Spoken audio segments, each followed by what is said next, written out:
I remember the first time the thought of vengeance took root in my heart. I was no longer a boy, but a man weathered by the heat of Carolina summers and the cold cruelty of a world that saw me as property. My son had been torn from me, sold like a sack of rice to a trader whose pockets were lined with blood and promises. That day, the soil beneath my feet felt heavier, as if it carried the weight of generations who had suffered before me. I swore then and there that the man responsible, Colonel Thaddius Clayton, would know that justice, though slow, would find him, and I would be the vessel. The plantation stretched wide under the Carolina sky, its grandeur built on the backs of those who knew no freedom. Every oak, every columned veranda, every brick told the story of pain. I walked past the quarters where men and women bent under the yoke of labor, past children too young to understand why they could not run, and I felt the centuries of sorrow pressing in around me. The elders had whispered of power that lived in the earth, in clay, in fire, and in the voices of the dead. I had listened, I had learned, and I had waited. The air was thick with humidity, but that night brought a different chill, one that carried promise. I arranged my tools carefully. Clay from the Carolina banks, bones I had gathered from the graves of those who had never been buried with dignity, herbs whose scent seemed to draw the past into the present. And there it was, a simple doll, shaped from clay, bound with threads torn from the very coat Clayton had worn the day my son was taken. I traced the shape of his face with trembling fingers, each line a testament to the cruelty he had inflicted. My voice shook as I whispered to the spirits of my ancestors, calling them to witness what was about to unfold. Spirits of my fathers, I said, my words a prayer and a command. Watch me, guide me, lend me your strength. Let your justice flow through me tonight. My hands, seasoned by decades of labor and devotion, were steady as I placed the doll at the center of the circle I had drawn in chalk and ash. Candles flickered, their flames dancing, as if they recognized the power that would soon be summoned. The night seemed to hold its breath. I felt my heart beat in time with something older than myself. I remembered the stories my grandfather, Nana Kofi, had told me. Tales of Africa, of spirits who walked unseen but never unheeded, of justice that no man could escape. I had learned their language, their incantations, their ways of binding the living to the truths of the dead. And tonight every lesson would find its purpose. My son's blood had cried out to me from the earth, now I would answer it. From the quarters, the distant sound of a dog barking reminded me that life carried on, ignorant of the storm gathering in the shadows. Yet I felt a presence behind me, as if the ancestors had already crossed the threshold between their world and mine. The temperature seemed to drop, the air heavy with expectation. I closed my eyes and began the slow, deliberate chant, each syllable a bridge between life and death, between suffering and retribution. I whispered the names of every soul who had perished under Clayton's hand, every man and woman, every child, and I felt their chains transform in my mind. No longer instruments of pain, but keys of power. Their torment became the architecture of the curse I was constructing. Invisible threads of vengeance that would reach across the plantation to touch the man who had thought himself untouchable. The first wind stirred, carrying with it the scent of the river and the distant marshes, but also something older, something sacred. Shadows flickered against the cabin walls as if they were alive, watching, waiting. And I knew, deep in my bones, that tonight would be the night when justice took form, when centuries of oppression would be answered by forces that no man, no matter how cruel, could resist. I opened my eyes to the circle before me, the clay doll waiting, the candles casting trembling light, and I felt the first brush of spiritual energy in the room, a power that would grow, that would consume, that would bring Colonel Clayton to a reckoning he could never escape. And in that moment I smiled, not in triumph, but in the grim satisfaction of one who knows that the work of a lifetime is about to bear its terrible, righteous fruit. The ancestors were ready, and so was I. The night was deep and still, save for the whisper of the wind through the Carolina pines. I knelt in the soft earth outside my cabin, my fingers tracing the contours of the clay I had gathered for my work. Each lump of earth held the memory of a life, each grain a vessel of history, of sorrow, of survival. As I molded it, I felt the weight of generations pressing into my palms. The ancestors who had labored in fields far from home, who had whispered prayers into the dark, who had carried hope in the form of a story, a song, a charm. I reached for the threads I had taken from Colonel Clayton's coat, rough linen ripped from a man who had never known humility. Holding them in my hands, I could almost feel the arrogance that had soaked into the fabric over decades. the pride and cruelty that had caused my son's death. Every fiber became a channel, a conduit through which the spirits I summoned would reach him, binding his essence to the plantation grounds, so that no measure of wealth, nor gun, nor loyal dog could shield him from the justice he had earned. I lit incense from herbs grown in secrecy, their smoke curling like fingers through the air. Sage, rue, and a hint of myrrh carried their fragrance, but more importantly, they carried power, opening my senses to the thin veil that separated this world from the next. I could feel them then, the first stirrings of the spirits, not yet fully formed, but moving toward me with recognition. The old ones, my grandfather, my father, and the countless unnamed souls of Raven's Hollow, all leaning closer, their presence heavy yet comforting, like the warmth of a fire in the winter. I began to chant again, softly at first, testing the threshold of what I was summoning. The names of those who had suffered at Clayton's hands spilled from my lips, rolling in the ancient tongue that had traveled from the Ashanti to the Low Country, carried through memory and blood. I envisioned their lives, their broken families, their stolen youth, and I felt the chains of their oppression twist into threads of power, binding not their suffering but their righteous wrath into the form of justice I would unleash. Every object I had collected was placed carefully: bones, water from the river where my son had once played, and the doll that would become the vessel of Clayton's fate. I pressed the threads into the clay, embedding his arrogance, his violence, his greed into the shape of his own likeness. The air grew colder as I worked, and I felt the spirits leaning closer, a presence behind my eyes, at my shoulders, whispering their assent, their hunger for reckoning. I did not flinch. This was the moment I had prepared for decades to face. The memories of my son's laughter haunted me, a fleeting warmth that had been stolen by cruelty. I let that grief feed my chant, let it guide my hands, let it call forth the full measure of ancestral wrath. I whispered each act of injustice Clayton had committed: the children separated from mothers, the men driven to exhaustion in the rice paddies, the women violated in silence and fear. And with each utterance, I felt the energy grow, coil, and pulse through the circle of candles and bones I had arranged. The spirits had heard me. They were gathering. Above, the moon carved shadows through the oaks, and I could see movement in the periphery. Ravens, first a few, then more, as if the birds themselves were drawn to the ritual by the spirit's summons. Their cries were distant yet sharp, the sound of judgment carried in their wings. I felt the ancient rhythm of their flight in my chest, a drumbeat of history and vengeance, and I smiled at the thought. They were witnesses, allies, the living echoes of a world Clayton had tried to erase. I worked slowly, deliberately embedding not just his physical likeness, but his essence, the arrogance, the cruelty, the arrogance born of generations untouched by the consequences of violence. Each thread I pressed into the clay carried his sins.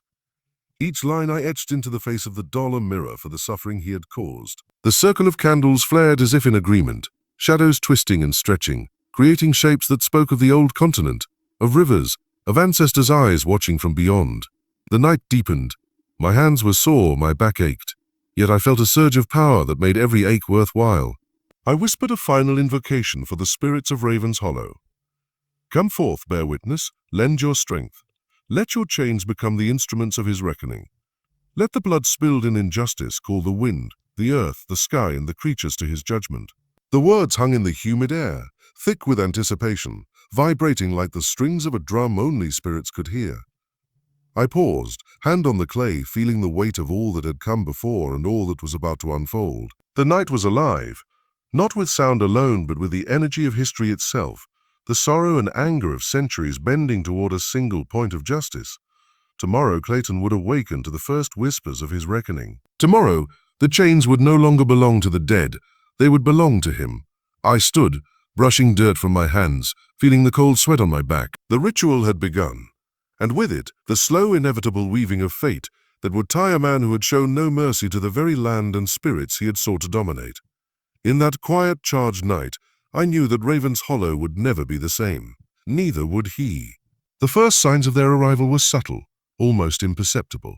The night had grown colder still, a chill that sank into my bones and whispered that the veil between worlds was thinning. I sensed it before I saw it, the soft movement at the edge of my awareness, a presence pressing closer, hovering just beyond the realm of mortal sight.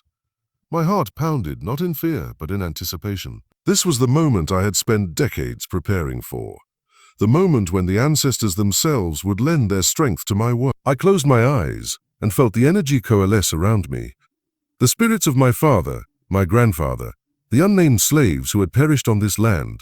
They were gathering, their essence a rising tide that brushed against the edges of the physical world. I whispered their names, in the old tongue of the Ashanti, names that had long been lost to the masters, names that had survived only through memory and blood. Each utterance was a spark, igniting a connection, calling them from the shadowy realms where they had waited for justice. The air around me thickened, heavy with the scent of earth, incense, and something indefinably ancient.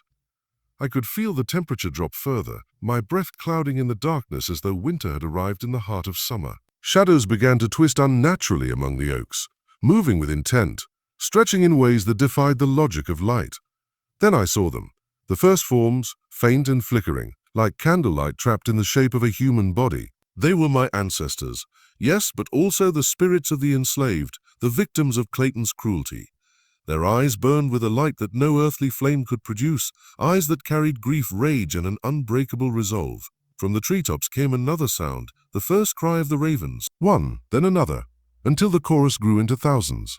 They gathered in impossible numbers, black against the moonlight, their wings cutting through the air with precision and purpose. They were no longer mere birds. They were agents of the spirit's will, witnesses to the work unfolding, messengers of justice. I could feel their intelligence, their understanding, a silent communication that bound them to the ritual. Each cry was a drum beat, each wing beat a heartbeat in the pulse of the curse I was weaving. I placed my hands on the clay doll again, feeling its cool surface, knowing that within it lay not just the likeness of Clayton, but his very essence. The threads from his coat had begun to thrum, resonating with the spiritual energy that filled the clearing. I whispered the incantation that would tether his soul to the forces gathering around me. By the blood of the ancestors, by the spirits of Ravens Hollow, by the cries of those silenced too soon, I bind you, Thaddius Clayton, to the land you have defiled. May the earth reject you.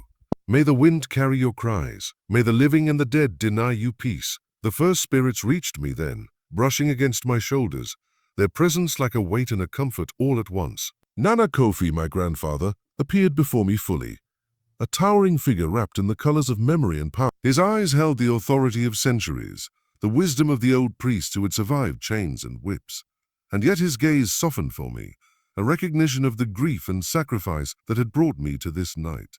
Through him the others came, like waves building on the tide, until the sacred space I had prepared was overflowing with energy. I could feel the pain of Ravens Hollow, the suffering of bodies bent under whips, the hunger gnawing in the fields, the cries of children torn from mothers. All of it coalesced, transforming into something far stronger than memory or grief, a force that demanded justice. The chains that had bound my ancestors in life became instruments of power in death, shimmering with spiritual energy, ready to enforce the punishment that Clayton had avoided through arrogance and cruelty. I opened my eyes and the world had changed. The shadows of the trees shifted unnaturally. The wind carried voices that were not there moments before, and the ravens moved in intricate patterns that spoke of intention, of ritual, of authority. They circled the perimeter, their cries forming a barrier, a warning to any who would attempt to interfere. The very earth seemed to hum, vibrating beneath my feet, resonating with the accumulated power of generations, a chorus of souls that had waited decades for this reckoning. And there, in the center of it all, I placed my hands upon the doll once more, feeling the life force of the spirits passing through me, magnifying the curse I had wrought. The clay trembled under the pressure, and I knew that the first threads of Clayton's torment had taken hold. The ancestors were no longer mere witnesses, they were active participants, enforcers of the justice that no mortal court could deliver. Tonight, Ravens Hollow became more than a plantation. It became a theater of spiritual reckoning, a stage upon which the sins of one man would be measured against the collective power of those he had wronged. And I, Ezekiel Freeman, stood at the center, the conduit, the voice of the ancestors, knowing that the first stirrings of their wrath had begun. Clayton would not escape. His life, his body, his very soul would bend beneath the weight of what we had summoned. The night pressed on, thick with anticipation. As the spirits whispered, the ravens cried, and the earth itself seemed to lean in closer. This was only the beginning, but the first wave had struck, and the man who had once held power over countless lives would soon discover that the greatest power in the world belonged not to the living, but to the dead who remembered and who would not forgive. The night grew heavier, saturated with the weight of unseen eyes and whispers that brushed the edges of consciousness. Every tree on the plantation seemed to lean inward, as if eavesdropping on the sacred work unfolding beneath the ancient oaks. I could feel the energy thickening around me, the spirits of Raven's Hollow coalescing into a force that demanded attention. The air itself seemed to vibrate, alive with the rhythm of ancestral power, each heartbeat of the dead echoing through my own chest. And then I heard it, the first unmistakable call of the ravens. One bird, sharp and piercing, sliced through the quiet night. Then another answered, and another, until a chorus rose, black against the moonlight, weaving in patterns that seemed deliberate, intelligent, deliberate in a way that defied natural explanation. Thousands of them, the winged sentinels of the spirit world, had arrived. Their numbers were impossible, filling the treetops like living shadows, blotting out stars and casting the fields in deep unnatural darkness. I did not flinch. This was the sign I had been waiting for. The ancestors were present in full force, and their emissaries, the ravens, were taking their place. I placed my hands upon the clay doll again, feeling its cool surface, now warm from the spiritual energy flowing into it, the threads from Clayton's coat thrumming like the strings of a divine instrument. "Watch, ancestors," I whispered in the old tongue. "Watch as the living and the dead meet justice tonight. Watch as his arrogance becomes his prison." The birds moved with purpose, forming shapes in the sky that were recognizable to my eyes alone. Symbols of protection, justice, and wrath hovered in the darkness, written in the movements of wings rather than ink. Their cries were no longer mere sound. They were incantations, calls that stirred the energies surrounding me, beckoning the spirits to act. I could feel the plantation itself responding, the walls of the cabin vibrating with anticipation, the soil beneath me humming with the accumulated suffering and strength of generations. From the corner of my vision, I caught glimpses of the spirits as they materialized more fully. The enslaved who had died under Clayton's hand, those who had been beaten, starved, or sold away, began to coalesce into solid shapes, translucent but undeniably human. Their eyes glowed with unearthly light, reflecting both sorrow and rage. Some carried the chains that had once bound them, now transformed into weapons of spiritual judgment. Their presence was overwhelming, and I felt their pain and their power merging with my own. 3 miles away, Clayton's world began to shift. In the master bedroom of Raven's Hollow, he stirred uneasily, drenched in sweat. The nightmares that had plagued him for a week escalated, no longer confined to sleep. Shadows in the corners of the room stretched and writhed, moving independently, and the cries of birds, sharp, haunting, unmistakable, pierced the walls of his sanctuary. For the first time, he recognized fear that was not a figment of his imagination. Something beyond his control was coming for him. Back beneath the oaks, the ritual reached its crescendo. I raised my voice, chanting the words that would tether Clayton's fate to the forces I had summoned. The clay doll cracked slightly, emitting a faint glow, and I pressed my palms firmly against it, feeling the essence of the man, the arrogance, the cruelty, the countless sins he had committed, flowing into my hands, into the ritual, into the unseen chains that would bind him. "By the blood of my ancestors, by the spirits of Raven's Hollow, by the suffering you caused, Thaddius Clayton, your time has come," I intoned. The air around me rippled with energy, a palpable current that hummed in my veins and radiated through the clearing. The ravens circled tighter, their cries growing louder, echoing in a pattern that made the hair on my neck stand on end. The symbols they formed above us shifted and rotated, a living language of wrath that no human eye could decipher, yet which my soul understood perfectly. The spirits of the enslaved followed the flight of the birds, their forms moving with the rhythm of the wings, synchronizing their power with the messengers of the sky. The plantation itself seemed to hold its breath, as though waiting for the moment when justice would descend upon its master. I could feel it. Clayton's resistance, his arrogance, his disbelief, meeting the spiritual forces I had gathered. A tension filled the clearing, a war between life and death, past and present cruelty and vengeance. I pressed harder on the doll, whispering the final words of binding for this phase of the curse. The fragments of clay shivered, the threads quivered, and the essence of Clayton's spirit began to feel the first threads of their entanglement. The night had become a living entity, breathing with the weight of my ancestors. And for the first time, Raven's Hollow was no longer merely a plantation. It had become a stage upon which justice would play out in ways that no human law could enforce. The ravens, the spirits, the wind, the earth itself. They were all watching, all participating, all demanding retribution. And I stood at the center, a conduit of their collective will, knowing that the first true manifestations of Clayton's torment were about to unfold. Tonight, the ravens had gathered Tonight the spirits had arrived, and tomorrow Clayton would begin to understand that the power of the dead was a force no living man could ever escape. By the time dawn began to pierce the Carolina sky with streaks of gray, Clayton was already on edge, his nerves fraying like worn rope. Sleep had abandoned him entirely. The nightmares that had haunted his nights now bled into his waking hours. Every sound, every shadow, every sudden movement seemed amplified, interpreted by his mind as a warning, a threat, a promise of punishment. He had barricaded himself in the master bedroom, pulling the heavy velvet curtains tight against the light. Yet even that meager control offered. The first manifestation came quietly, almost imperceptibly.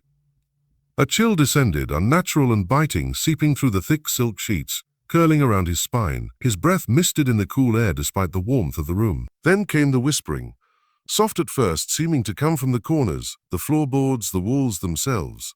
He thought it the wind, or perhaps the strain of his own nerves, but the words were unmistakable. Accusations, old African words he did not recognize, yet somehow understood in perfect clarity. Murderer, torturer, rapist, seller of souls.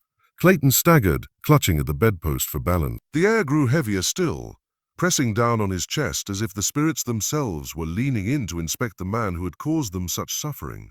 And then the shadows began to move. Not the ordinary shadows cast by the rising sun or the flicker of candlelight, but independent forms with fingers and limbs, stretching and curling toward him, writhing in ways that defied physics. They reached for his face, his hands, his throat, yet whenever he attempted to strike them or recoil, the shadows slipped through his grasp as though liquid, yet left a chill that burned like fire on his skin. The mirror on the dressing table provided no solace. He had stared into it daily for years, admiring his own reflection, but now it offered only horror. Instead of his own face, he saw the corpses of slaves he had killed, their eyes blazing with fire, their mouths twisted in silent screams. They reached outward, as though the glass itself had become a barrier he could neither escape nor shatter. Each time he blinked, the images shifted, showing him women and children, entire families destroyed, each instance a meticulously detailed tableau of suffering he had inflicted. When he attempted to flee the room, he discovered that his legs no longer obeyed. Every step felt like moving through molten lead, muscles locking, joints seizing. Invisible hands clawed at him from below the floor, from the walls, from the shadows themselves. The pain was unlike anything his body had ever known. Physical, spiritual, psychological, all at once. He screamed, but his cries seemed to be swallowed by the very air, returning to him as laughter in tongues that mocked and condemned him simultaneously. Clayton tried everything that had once been reliable: whiskey, laudanum, even the reassuring weight of the pistol he kept at his side. But all failed. Each attempt to grasp reality, to assert control, only intensified the torment. The scent of incense, of the ritual fires Ezekiel had lit 3 miles away, seemed to invade the room. He smelled clay, blood, Spanish moss, and something far older. Ancestral power, unbroken and exacting. The cries of the ravens reached him now clearly. Thousands of beaks calling in unison. The sound slicing into his skull, echoing the same words as the shadows and whispers. Judgment had come, and no mercy would be granted. As the hours dragged on, Clayton's mind began to fracture. Time became meaningless. Day and night blended into one endless cycle of accusation and pain. Objects in the room moved of their own accord. Chairs tipped, curtains fluttered violently, and the once immovable oil paintings of his ancestors twisted grotesquely, faces showing horror and shame at what he had become. Each moment became a lesson, a reminder that the cruelty he had wielded with impunity was now a trap from which there was no escape. Outside, the plantation itself seemed to shift in response to the supernatural energy. The fields, the cabins, the very trees were alive with warning and watchfulness. The enslaved, who had watched from a distance, saw the first tangible signs of retribution, feeling a mixture of fear and vindication. They spoke quietly of Ezekiel Freeman, the man who had dared summon the ancestors, and the justice that was no longer abstract but unfolding before their eyes. Clayton, however, could perceive none of this from a place of safety. The curse had begun its work, binding him, breaking him, teaching him the meaning of suffering he had inflicted on others. By dawn, the first true wave of torment had fully claimed him, body trembling, spirit racked, mind teetering on the edge of madness.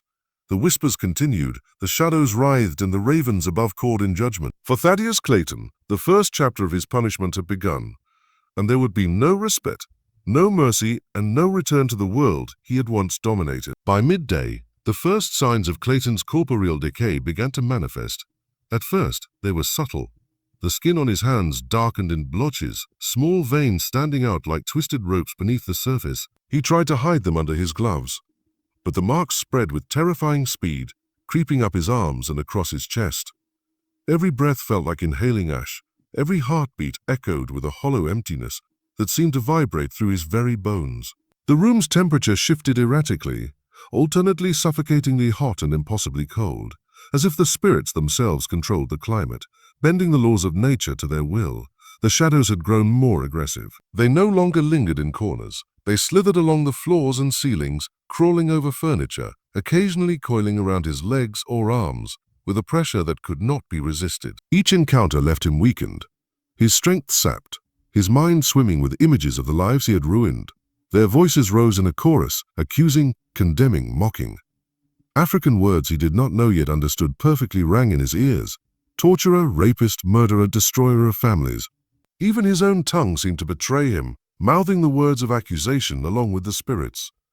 Clayton's reflection in the mirrors became an unrelenting horror. The man who had once looked upon himself with pride now stared at a face half decayed.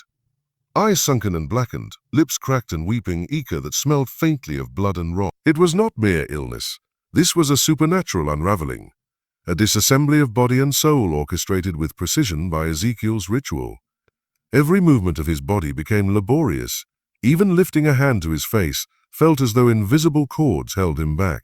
Pain radiated from inside him, radiating outward in waves that left no part of him untouched.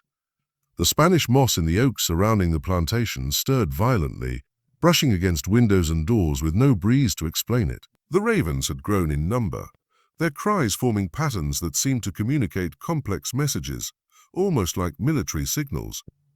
From outside, Clayton could see thousands of their black forms moving in unison, the flock a living wall of judgment.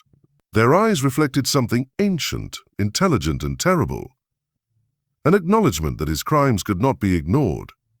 By afternoon, the first physical manifestations of the curse affected his ability to function. His hands began blackening, fingertips crumbling as if touched by fire that burned without heat. The skin peeled in long, thin strips, revealing muscle that seemed simultaneously raw and untouched by natural decay. He attempted to write notes, to summon his overseer, but the pen shattered in his hand.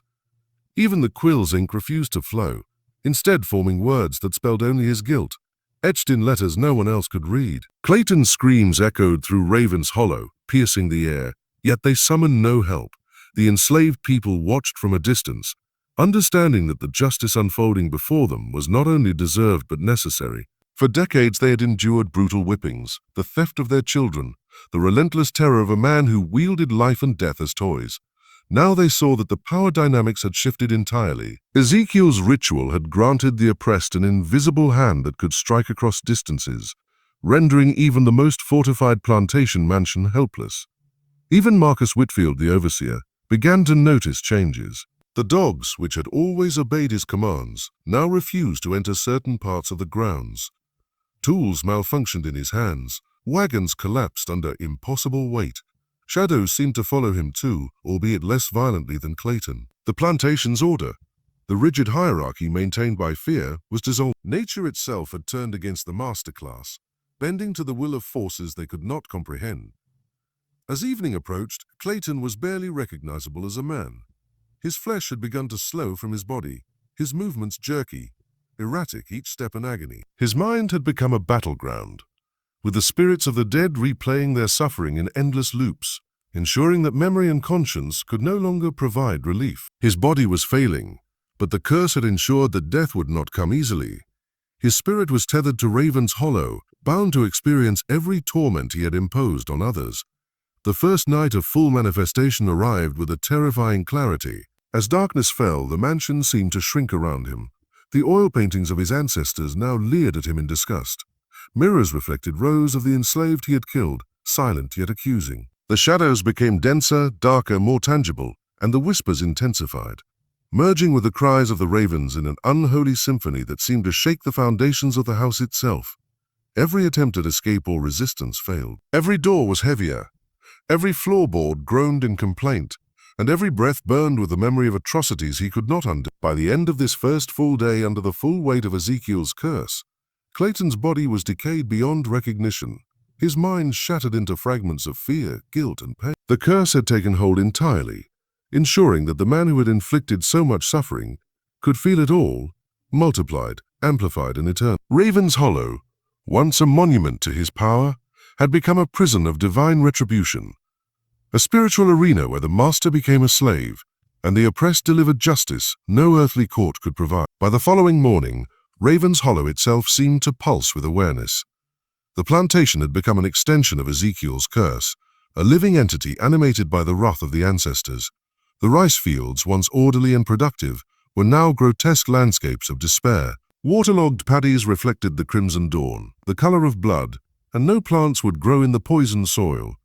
Cane stalks twisted unnaturally, bending toward Clayton's mansion, as if drawn by the malevolent energy radiating from within. Every step across the ground seemed to trigger subtle tremors, as though the earth itself was rising in judgment. The enslaved people experienced these changes with a mixture of fear and cautious relief. They had long endured cruelty and oppression, yet now a power greater than any overseer or master had begun to manifest on their behalf. Some saw fleeting visions of ancestors walking among them, their spectral forms guiding them through the fields and protecting them from unseen hazards. Others claimed the whispering voices of the dead offered instructions, warnings, and encouragement. Even tasks that had once seemed impossible, lifting heavy loads, repairing damaged tools, were accomplished with inexplicable ease, as if the land itself had shifted to assist them. Marcus Whitfield, the overseer, was the first white man to feel the full brunt of the plantation's awakening. Horses he had relied upon for decades suddenly bucked violently, trampling equipment and nearly throwing riders. Wagons that had been perfectly maintained collapsed under no apparent weight, and tools of all kinds refused to function in his hands. Shadows followed him relentlessly, contorting into shapes reminiscent of the instruments he had used to torment the enslaved. At night, he claimed to hear footsteps circling the house, whispers speaking in African tongues that chilled him to the bone. Despite his position of authority, Whitfield found himself powerless, a mere spectator to the unfolding of a power he could not hope to comprehend or control. Yet even in these moments of spiritual reprieve, the enslaved understood the cost of such power, the sacrifices Ezekiel had made, and the terrifying force now unleashed upon the plantation and all who had perpetrated its cruelty. By the second night after the plantation's awakening, Marcus Whitfield could no longer claim ignorance. The power Ezekiel had unleashed was not limited to Clayton alone. It extended outward, touching everyone who had enforced the tyranny of Raven's Hollow. Whitfield, the overseer, had long prided himself on his ability to instill fear in the enslaved population, using whips, dogs, and sheer intimidation as tools of control. But now those same tools had turned against him. The first signs were subtle.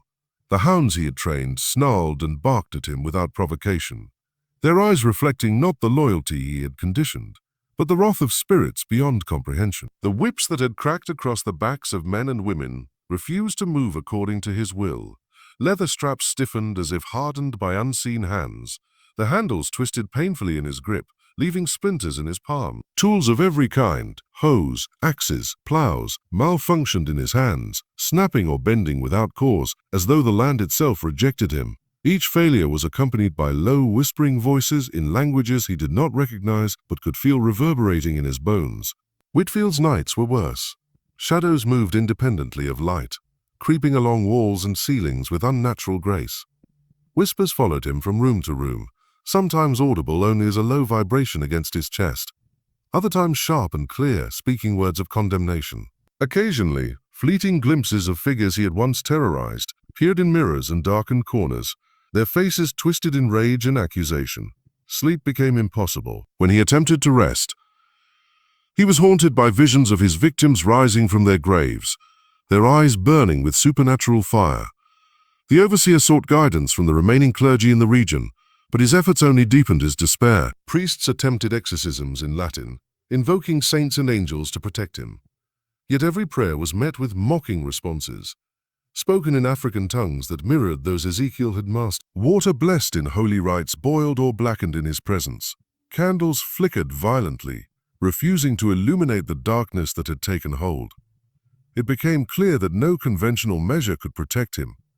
He was entirely subject to the spiritual architecture of Ezekiel's curse. One evening, as Whitfield attempted to inspect the rice fields, the full extent of the plantation's wrath revealed itself. Footsteps in the waterlogged paddies echoed like drum beats, each one synchronized to the cries of the ravens perched above. The trees themselves seemed alive, their roots shifting beneath the soil to trip and ensnare him. A low fog rolled across the fields, carrying whispers of the ancestors, recounting the suffering he had inflicted on men, women, and children. Every accusation was vivid, almost tangible, and Whitfield felt as though he were physically shrinking under the weight of guilt he had long denied. The overseer's mind began to fracture under constant assault. He imagined chains wrapping around his limbs, binding him to the same land he had long exploited. Every attempt to resist was met with excruciating physical manifestations: spasms in his muscles, stinging lashes across his back, phantom blows that left bruises appearing faster than any natural healing could account for. Even the mansion, Clayton's former fortress, seemed to sense his presence, its doors and corridors rearranging themselves to trap him, turning familiar paths into disorienting mazes. The enslaved people observed these events with quiet reverence. Where once Whitfield's presence had inspired terror, now it inspired awe at the potency of the forces he could not command. Children whispered of seeing shadowy hands pull him to the ground. Adults reported hearing chains clatter in empty rooms. Even those who had never personally witnessed Ezekiel's working could feel the oppressive spiritual energy in every corner of the plantation. The hierarchy that had governed Raven's Hollow for decades was collapsing, not through human rebellion, but through the calculated wrath of ancestors and the disciplined magic of a single determined man. By the fourth night, Whitfield was no longer recognizable as the formidable overseer of years past. His skin showed the early signs of decay, darkening in patches, as if the curse feeding Clayton's torment had begun consuming him as well. His mind teetered on the edge of madness, every thought haunted by spectral figures recounting past abuses. He tried to flee, to abandon Raven's Hollow entirely, but the plantation itself would not allow it. The same energy that bound Clayton's spirit now held him, every escape route blocked by unnatural shadows and the silent, watchful gaze of the ravens. Ezekiel, observing from his cabin, understood the necessity of Whitfield's punishment. The overseer had been instrumental in perpetuating cruelty, and his reckoning was a natural extension of the curse he had woven. It was no longer simply about Clayton. The hierarchy that had maintained oppression for decades was being dismantled piece by piece. A reminder to all who witnessed or heard of these events that justice would find even those who operated in the shadows. As night deepened, Whitfield's screams echoed across Raven's Hollow, blending with the cries of ravens, the whispers of the dead, and the hum of supernatural energy coursing through every tree, field, and building. The plantation had fully awakened, its judgment impartial yet unyielding, ensuring that no enforcer of cruelty could escape the consequences of his actions. By dawn, Whitfield's once proud figure was a trembling, broken man, trapped in a prison built not of wood and iron, but of ancestral power and spiritual vengeance. By the fifth night, the full weight of Ezekiel's curse had settled over Raven's Hollow. Colonel Clayton, still confined to his study, had long since ceased calling for mercy. His body, ravaged by the supernatural decay, moved with a grotesque stiffness. Every joint locked as if invisible hands had reshaped his skeleton. Yet physical suffering was only the beginning. The spiritual torment had reached a level that even Clayton's imagination could not have conceived. Every corner of the plantation seemed alive with accusations, and every shadow whispered his failures, each one a mirror of the cruelty he had inflicted. The clay doll that had carried Clayton's essence was no longer necessary for the continued enforcement of the curse. The ritual's energy had woven itself into the very land, the very air of Raven's Hollow. Each tree, each field, each brick of the mansion had become a conduit for the wrath of ancestors and the spirits of the enslaved. Ravens circled overhead in thick, undulating clouds, their cries now forming a terrifying symphony, a chorus of judgment that penetrated even the strongest walls. Those birds moved as if guided by thought, creating patterns in the night sky that reflected ancient African sigils of binding, vengeance, and spiritual authority. Clayton's perception of reality became fragmented. Mirrors throughout the house reflected not only his decay but visions of the lives he had stolen, faces of children he had sold, women he had brutalized, men he had worked to death. All appeared in unison, their empty eyes holding him accountable. Even the air felt dense with their presence. Each breath was tinged with the weight of ancestral grievance. The sensations were not confined to sight or sound. Invisible hands gripped, pulled, and pressed against him. Ghostly whispers dripped into his ears like poison, repeating in endless cycles the names of those he had destroyed. Outside the mansion, the plantation itself had turned into a landscape of supernatural menace. The rice fields, once the lifeblood of Clayton's wealth, were now poisoned waters, red and stagnant, reflecting the blood of the enslaved in color and odor. The ancient live oaks withered and groaned, their Spanish moss blackened, their branches swaying in impossible ways, forming shapes that seemed almost human in their gestures. The wind carried voices from graves, whispers of the dead promising relentless pursuit. Even the dogs, once fierce instruments of terror, refused obedience, howling in terror at invisible forces. Whitfield, the overseer, fared no better. Trapped in the same supernatural web as Clayton, he wandered the grounds in a state of constant panic. Every step brought him into contact with phenomena designed to remind him of his own complicity, chains spectral and tangible wrapped around his limbs. Phantom crops bent under the weight of his passage. Ghostly hands, imprinted with the marks of whippings, clawed at him with relentless insistence. By this night, the overseer's mind had fractured completely, leaving only a trembling man who could barely distinguish between the living world and the spectral reality that surrounded him. The enslaved community, meanwhile, witnessed these events with a complex mix of fear and hope. They had seen the power of the spirits rise against their oppressor, had felt the warmth of ancestral protection flowing across the plantation. Children slept peacefully in cabins, while hearing the distant cries of ravens overhead, understanding in ways adults could not fully articulate that vengeance had a protector. Women whispered of visions where their dead relatives smiled in approval, promising liberation that had long been denied. The spiritual energy Ezekiel had summoned had become a force, both terrifying and reassuring, a living manifestation of justice for generations of suffering. Clayton's senses began to betray him entirely. Food refused to nourish him, every morsel tasting of soil, rot, and blood. Water turned foul, and the once comforting scent of his lavish mansion now reeked of decay and ashes. The walls of his study seemed to bend and breathe, contracting around him as if the house itself sought to crush the man who had abused so many. Sounds of the dead echoed continuously, overlapping with the unending cries of the ravens, producing an auditory torment so comprehensive that even sleep offered no respite. Ezekiel, standing in his cabin 3 miles away, felt the tightening threads of the curse in his own body. The magical energy that sustained the work required vigilance and focus. Each surge of spiritual power drew from his life force, leaving him visibly aged and weakened, but he had calculated the cost. Clayton and Whitfield were being held within the perfect structure of spiritual justice, suffering precisely for the crimes they had committed, no more and no less, while the plantation itself became a living, breathing instrument of vengeance. By the 6th night, Clayton's screams had begun to change in tone. They were no longer merely cries of pain. They were confessions of guilt forced from a soul stripped of pride, stripped of the arrogance that had allowed him to commit atrocities for decades. Every act of cruelty replayed in his mind, every transaction of human misery rendered in excruciating detail. The curse had tightened fully around him, a spiritual vise that would not release until the debt of Raven's Hollow had been paid in full. By the 7th night, Raven's Hollow had become a prison not merely of wood and brick, but of supernatural wrath. Every wall, every floorboard, every door seemed animated by the spirits Ezekiel had summoned. Colonel Clayton, now skeletal and trembling, could no longer move through the house as he once had. Doors that had opened effortlessly for decades now resisted, groaning with the weight of invisible hands pressing against them. Corridors stretched unnaturally, hallways appearing longer than possible, turning the mansion into a labyrinth of torment. Every step he took sent waves of pain through his body, as if the house itself punished him for each act of cruelty he had committed. The oil paintings of Clayton ancestors, once silent witnesses of his life, had become accusatory phantoms. Their eyes glistened with blood, their mouths twisted in horror, and every glance seemed to judge him for generations of sin. Even the fireplace, once a symbol of comfort and wealth, now burned with a cold, colorless flame, flickering with shapes that resembled the faces of slaves he had tortured.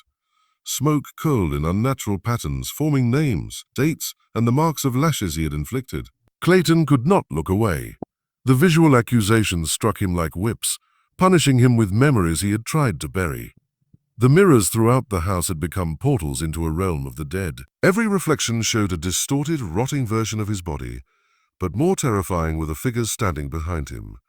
Transparent, yet undeniably present, were dozens of spirits, children, women, men, all marked by the cruelty he had inflicted. Their eyes glowed with spectral fire, and their presence was suffocating, pressing on him with the weight of centuries of oppression. Every whisper, every hiss of the spirits spoke in African languages, condemning him for every act of brutality, forcing him to understand the enormity of his crimes in a way his arrogance had never allowed before. Clayton tried to flee, but the mansion itself had become his jailer. Hallways twisted into impossible angles. Rooms shifted and reformed, trapping him within familiar spaces that were suddenly alien. Floors creaked beneath him, sometimes giving way as if testing the limits of gravity, while the ceilings seemed to droop and press downward, threatening to crush him. Invisible hands clawed at his flesh from walls and floors, tearing at his decayed skin. The very air was heavy with accusation, thick with a foul scent that reminded him of the graves of the enslaved. Even the chandeliers swung violently despite the absence of wind, throwing fractured light across the room that revealed shapes moving in impossible ways. Clayton's screams echoed through the mansion, mingling with the cries of ravens outside, creating a chorus of terror that was almost tangible. He could feel the spiritual energy crawling over his skin, a constant reminder of the curse Ezekiel had woven. Each heartbeat reverberated with guilt, each breath filled with the stench of decay. Food and water continued to betray him, refusing to sustain life, turning to dust or foul liquid upon reaching his lips. Sleep offered no relief. Dreams of vengeful spirits and deceased slaves plagued him continuously, as if death itself were already chasing him. Even Marcus Whitfield, forced to witness Clayton's descent into this otherworldly hell, could see the mansion's power. Objects moved on their own, candlesticks sliding across tables, quills leaping from desks, chairs tilting without anyone sitting in them. The air grew heavier with every passing hour, a pressure that seemed almost physical. Whitfield recognized that these were no mere hallucinations. The house, saturated with Ezekiel's curse, was actively conspiring to ensure Clayton's suffering. Every inch of the mansion had become a weapon, a sentient structure feeding on the sins of its master. The enslaved people, observing from a safe distance in the quarters, understood the significance of what was happening. The mansion, the fields, the oaks, the ravens, all had become instruments of ancestral justice. They saw Clayton's terror as vindication, proof that the supernatural world had taken their suffering seriously, and that Ezekiel's ritual had not merely punished one man, but delivered a warning across the low country. Though they dared not enter the mansion, its transformation into a living instrument of vengeance was a sign that their liberation, both spiritual and eventual physical, was being sanctioned by forces beyond mortal comprehension. By the night's end, Clayton's screams had grown more frantic and incoherent.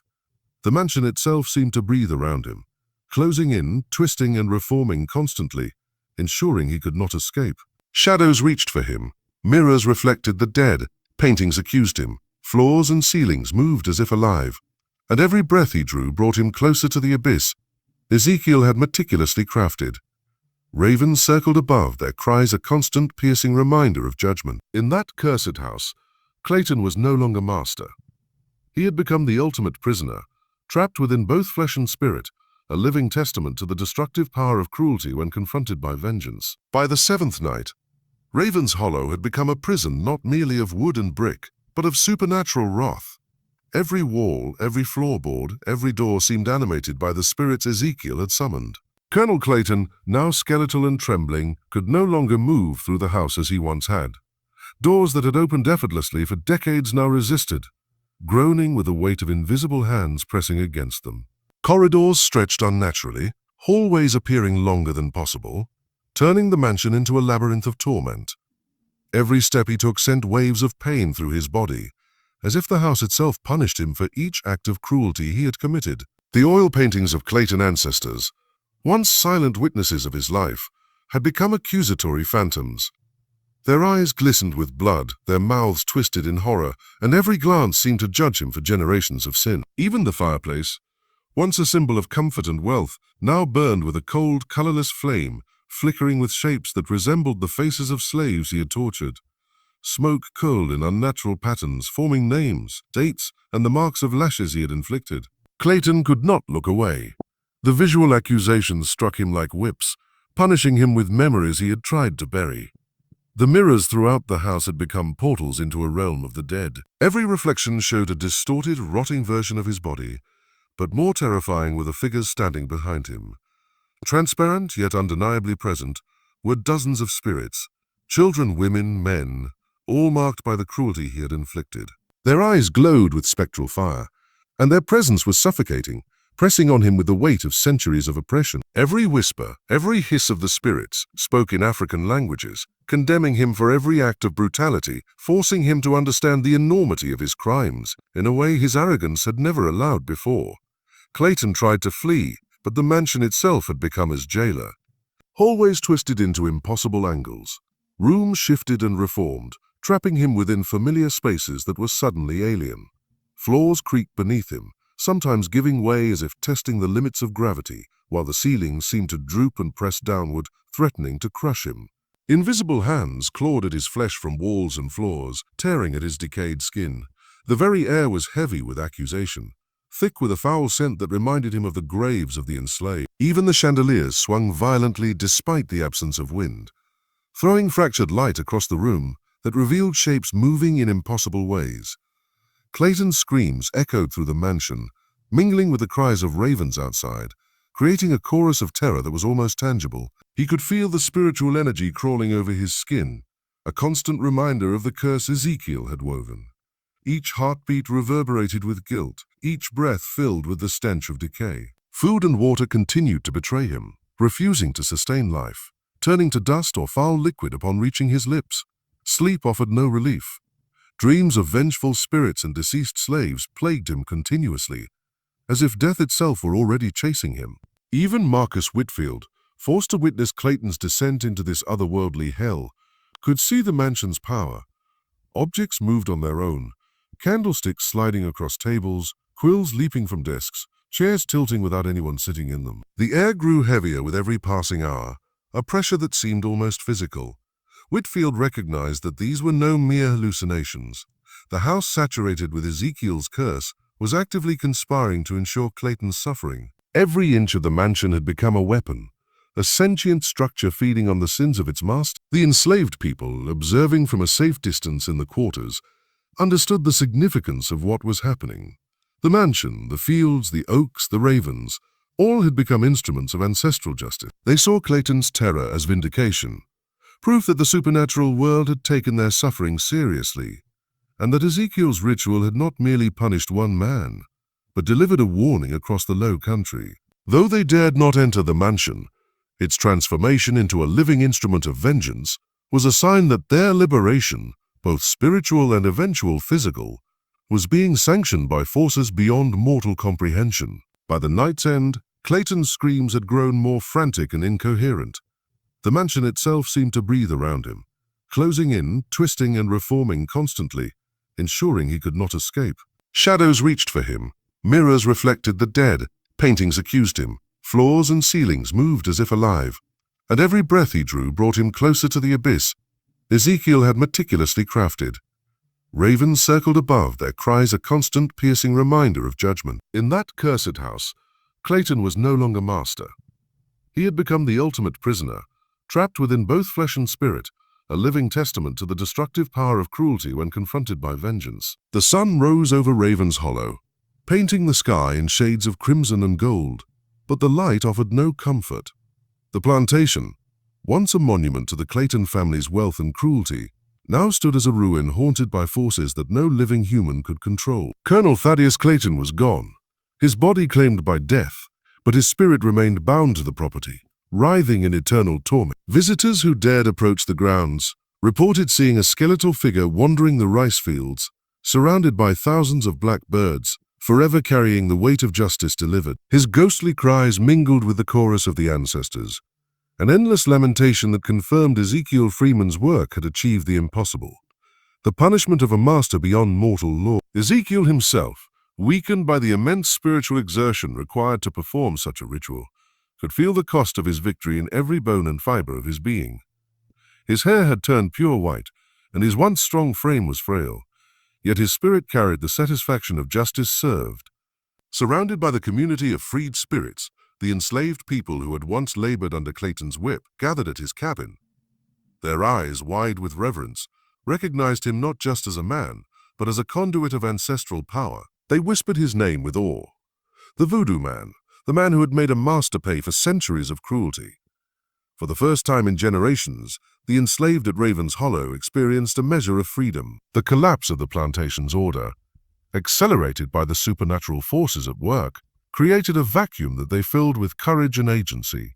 Families who had been torn apart slowly began to reunite. Fields once worked under fear became spaces of cautious cooperation and shared survival. Though Ezekiel knew that complete liberation would take more than his ritual, he understood that he had created a turning point, a moment in which the balance of power had shifted, however briefly, in favor of the oppressed. The tale of Clayton's death spread quickly through the Low Country. Word traveled from Charleston to Columbia, carried in whispers among both the enslaved and the free. Plantation owners, long dismissive of African spiritual traditions, now approached them with a mix of fear and respect. Realizing that the forces they had ignored could strike with devastating efficiency, many began secretly consulting their overseers, attempting to understand why Raven's Hollow had become a place of ruin, and why every attempt to restore the plantation had failed. Stories circulated of invisible hands, vengeful spirits, and the thousands of blackbirds that refused to disperse. These accounts served as warnings to those who continued to exploit human lives without conscience. Ezekiel's influence extended far beyond the immediate aftermath. Runaway slaves sought him out, traveling across rivers and through dense forests to ask for guidance, blessings, or protection.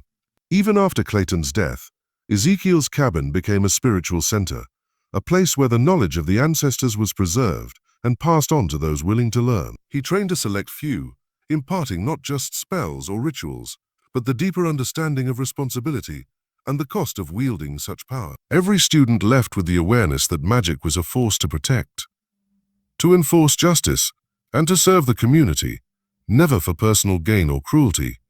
By the 5th year after the Great Working, Ezekiel's life drew to its natural and perhaps preordained. Surrounded by those he had guided, he passed quietly, leaving a legacy of courage, spiritual mastery, and resistance. His final words, recorded by those present, echoed through generations. The ancestors are always watching, always remembering, always ready to answer the call for justice. His passing did not diminish the power of his work. The spirits he had summoned remained, the curse on Clayton eternal, and the plantation a site of both fear and liberation. The ruins of Raven's Hollow, left untouched by human hands, became a symbol. Children born decades later heard stories of the Voodoo Man who had made a master pay, of the spirits that refused to be ignored, and of a justice that transcended the laws of men. Paranormal investigators and historians, centuries later, would report ghostly sightings, whispered voices, and the persistent presence of black birds circling the land. Raven's Hollow remained a testament to the enduring power of spiritual resistance, a site where the memory of suffering had been transformed into a force capable of enforcing accountability across time. Ezekiel's story reminds all who hear it that true justice is not always delivered by courts, nor is it always visible to the living. It teaches that the oppressed, even in the darkest circumstances, may find ways to reclaim power, honor the memory of those lost, and exact consequences beyond the reach of human hand. The tale of Raven's Hollow and the Voodoo Man of Carolina became more than legend. It became a warning, a lesson, and a source of inspiration. Justice once denied could still be claimed. The spirits and the ancestors ensured it. And so long after the last living witnesses had passed, the plantation stood silent but watched. The ghosts of Clayton's victims lingered, the cries of the ravens echoed on the wind, and the legacy of Ezekiel Freeman lived on, a powerful reminder that oppression carries a cost and that the call of the ancestors is never ignored.